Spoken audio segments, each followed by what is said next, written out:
So यो question चाहिँ कस्तो भने lithostratigraphy and magnetostratigraphy from Tinau Khola preferred and alternative correlations of Tinau Khola polarity column to the GPTS are shown at right. सबभन्दा पहिला हामीले एमा हेरौँ। एमा तिनौखोला दिएको छ, प्लेसको नामहरू दिएको छ, बुटवल भयो, अनि अरू यो नुवाकोट भयो होइन, यो कडम्बास भयो, कदम्बास, त्यस्तै गरी अरू दिएको छ। अनि यहाँ चाहिँ यो चाहिँ स्टडी एरिया भयो। यहाँ लङ्गिट्युड ल्याटिट्युड दिएको छ। अनि त्यसपछि यहाँनिर स्केल दिएको छ, लेजेन्डहरू दिएको छ होइन, त्यो भयो है। बीमा दिएको छ अब त्यो मेजर्ड यो छ नि, यो यस्तो लाइनले डिनोट गरेको यो मेजर्ड सेक्सन हो होइन, मेजर सेक्सन यहाँ दिएको छ। अब यहाँ के दिएको छ भन्दाखेरि फर्स्टमा थिकनेस दिएको छ। यहाँ चाहिँ मिडल शिवालिक र लोवर शिवालिकको दिएको छ होइन। यहाँ चाहिँ 0 देखि 1824 सम्म थिकनेस छ है।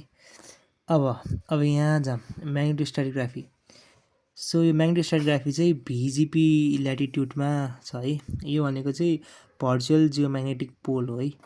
अब अर्थको चाहिँ म्याग्नेटिक फिल्ड विभिन्न टाइम पिरियडमा, जस्तै पहिला अर्थको म्याग्नेटिक फिल्ड कता थियो, नर्थ थियो कि साउथ थियो होइन, कुन डिरेक्सनमा थियो भनेर चाहिँ थाहा हुन्छ यसबाट। र अब हामीले यहाँ हेर्न सक्छौँ। र यो आधारमा चाहिँ हामीले चाहिँ यो आधारमा अनि हामीले पहिला जुन बनाएको जिपिटिएस छ, जियोम्याग्नेटिक पोलारिटी टाइम स्केल, यो लोरेन्स इट एल 2004मा जुन बनाएको छ जिपिटिएस, त्यसको आधारमा हामीले यो कोरिलेट गर्दैछौँ है त। फर्स्टमा यहाँ हामीले हेरौँ, यो म्याग्नेटोस्ट्याटिग्राफी छ, यहाँ 0 छ है। अब यदि 0बाट यो पोजिटिभतिर गएको छ भने त्यसलाई नर्थमा पोलारिटी छ, अर्थको म्याग्नेटिक फिल्ड नर्थ डिरेक्सनमा छ भन्न मिल्छ है।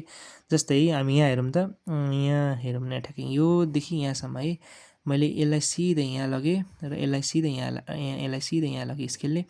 र यहाँ कुन पोलारिटी छ, यो यता छ नि त होइन, 0 देखि यता छ, पोजिटिभमा छ भनेपछि यहाँनिर नर्थ पोलारिटी छ है। अब त्यस्तै गरी म यो सेक्सन भन्छु, यहाँनिर मैले यहाँबाट यहाँ लाइन ताने, यहाँबाट यहाँ लाइन ताने होइन। अनि यो के छ त, यो त साउथ डिरेक्सनतिर छ, यसको म्याग्नेटिक फिल्ड साउथतिर छ भनेर हामीले पत्ता लगायौँ है।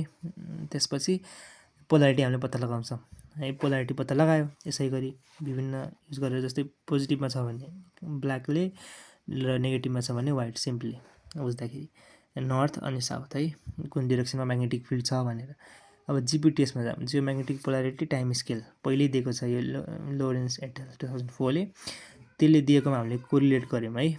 कोरिलेट गर्दाखेरि हामीले के देख्यौँ, प्याटर्नहरू त सिमिलर हुन्छ, प्याटर्न अनुसार हामीले कोरिलेट गऱ्यौँ। कोरिलेट गरेपछि चाहिँ यो एज रहेछ क्या यसको है। यो पोलारिटी कति एज रहेछ, 8.3, र यो पोलारिटीको यसको कति एज रहेछ त भन्दाखेरि 11.3।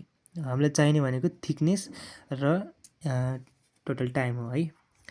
यो रेट अफ निकाल्न, rate of sedimentation of lower Siwalik. अब मैले यहाँ के गरेँ, rate of sedimentation of lower Siwalik निकाल्नलाई के गरेँ, RL is equal to total thickness by total time है। टोटल थिकनेस भनेको अघि मैले भनिहालेँ, यहाँनिर 0 to मैले यहाँ 500 राखेको छ, तर 0 to 430 जति हो। र मिडल शिवालिकको थिकनेस भनेको चाहिँ 430 to 1824 है। अनि अर्को कुरा भनेको हाम्रो यो भइहाल्यो, यो टाइम, यो अघि निकालेको जस्तो है। अब यहाँ त्यही हो, टोटल थिकनेस भनेको मैले लोवर शिवालिकको त्यसरी लेखेँ। अनि जहिले पनि थिकनेसलाई चाहिँ मैले मिलिमिटरमा लेख्नुपर्छ, त्यही भएर मैले इन्टु 1000 गरेँ। र मैले जहिले पनि यो तलपट्टिको भनेको टोटल टाइम भयो, त्यही हामीले टोटल एज कति छ त है त्यो लेयरको भनेर निकाल्यौँ। यसलाई जहिले पनि हामीले केमा लिनुपर्छ, मिलियन इयर्सबाट हामीले इयरमा लानु पऱ्यो, इन्टु 10⁶ले मल्टिप्लाई गर्ने। त्यसपछि हामीले मिलिमिटर पर इयरमा, अथवा कसैले चाहिँ सेन्टिमिटर पर इयरमा पनि गर्छन् है, तर मिलिमिटर पर इयरमा गर्दा ठिकै हुन्छ होला।